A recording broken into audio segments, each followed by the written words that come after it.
Hello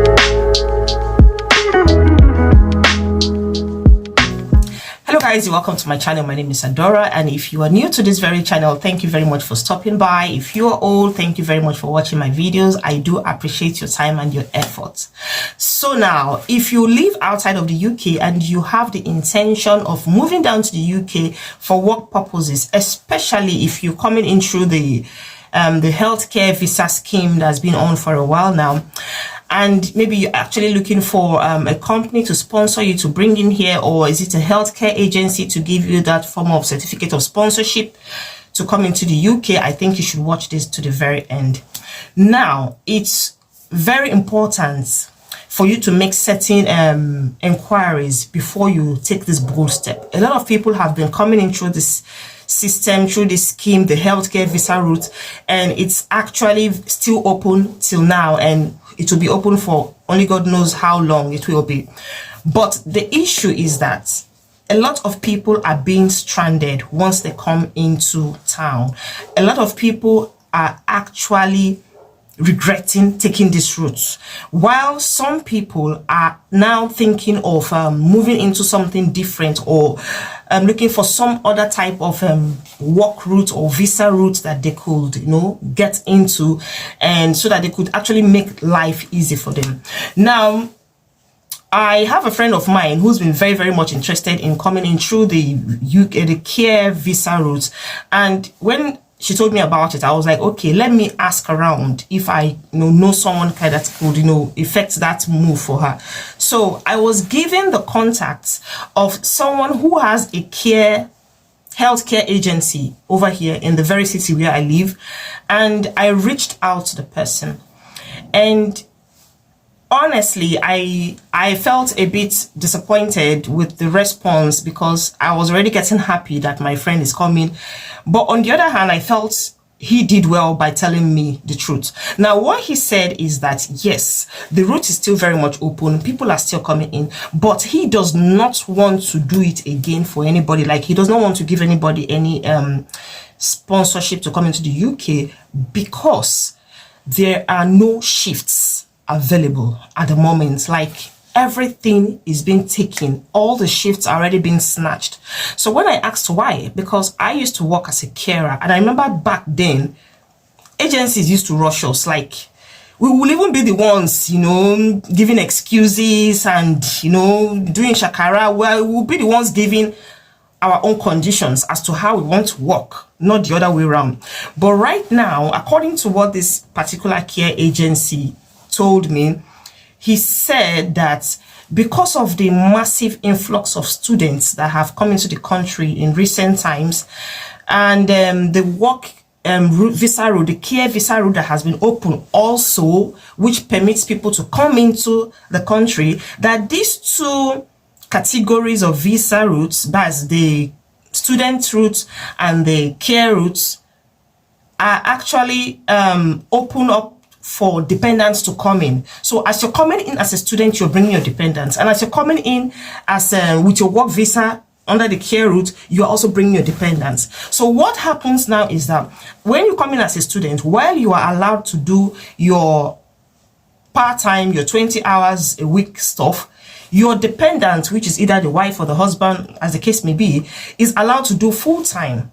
So in most cases, the dependent who does full-time is already attached to a care home on a full-time basis, on a permanent basis.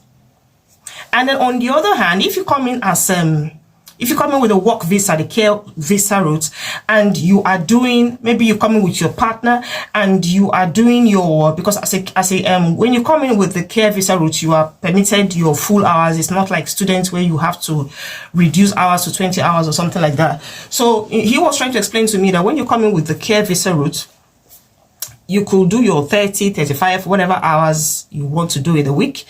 And your partner could also do the same amount of hours. It all depends on how you two want to run your home. That's your business. Your private stuff is your business. But if the both of you think you want to do 70 hours a week, that's it. But what he was trying to say is that because of the massive influx of people who have come into the UK recently, there are hardly any shifts available for extra people. that even the ones that work there right now are struggling to get shifts, are struggling to get jobs. And when you don't have shifts, you are not paid.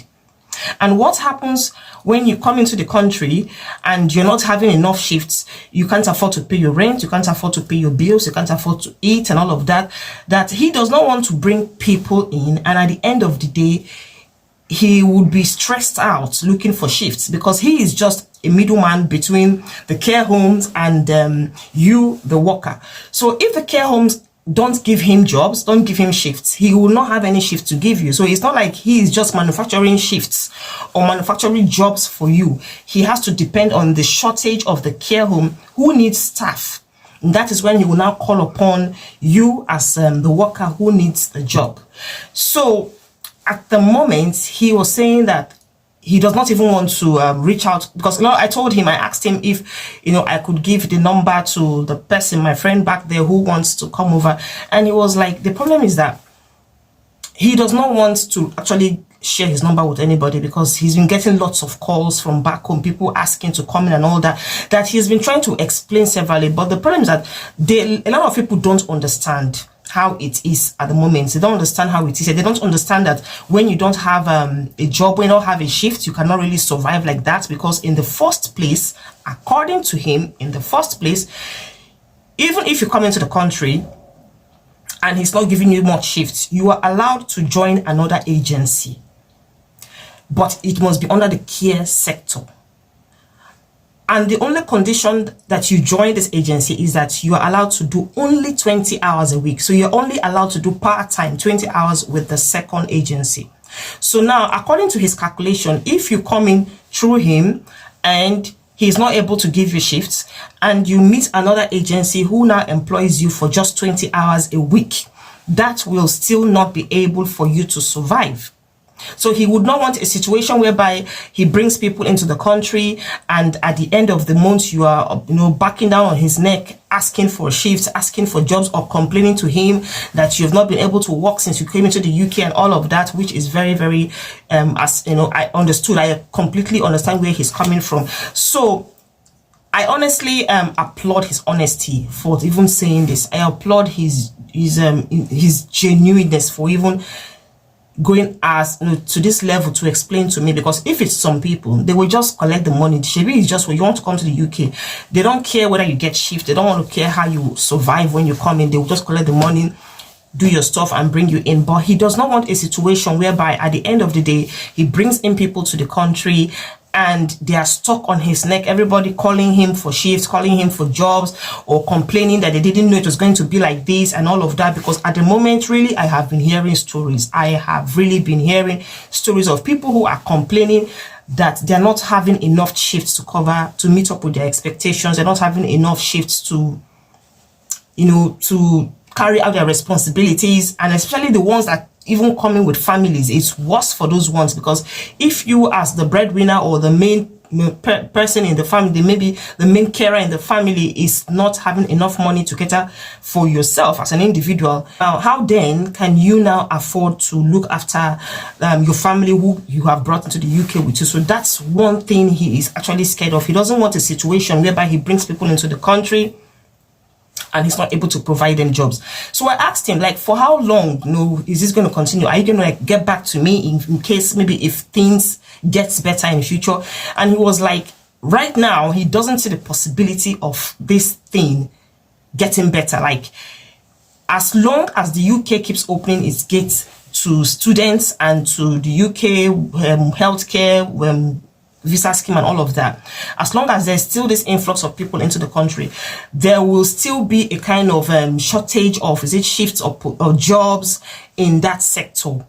It will still be very tight. It will still be very competitive, because unlike before, a lot of people are now going into the care sector. A lot of people are now taking up jobs in the care industry. So if you really know you want to come to the UK through this particular route, it is advisable to check on whoever it is you want to use or you want to come in through. Check on the agency. Be very sure they are going to be very honest with you. It's not just to collect your money and then bring you into the country, and at the end of the day you're stranded. I've heard stories of people who come into the country after spending all their money in the Airbnbs. They become stranded, they become homeless. Some people even sleep in the church.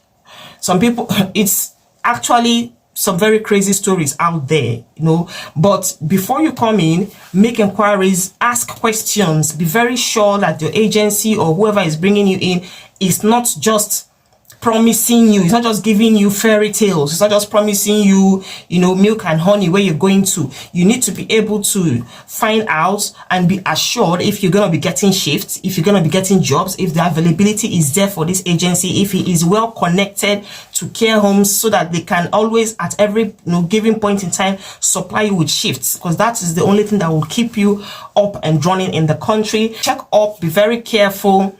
Ask questions before you come in. Know what the agency is really all about. Be very sure if it's an agency that can meet up to your standard, if it's an agency that can actually supply you with jobs, with shifts when you are around, because for real, it's a very, very competitive sector at the moment. Thank you very much. That's from me to you, and I hope to see you next time. Bye.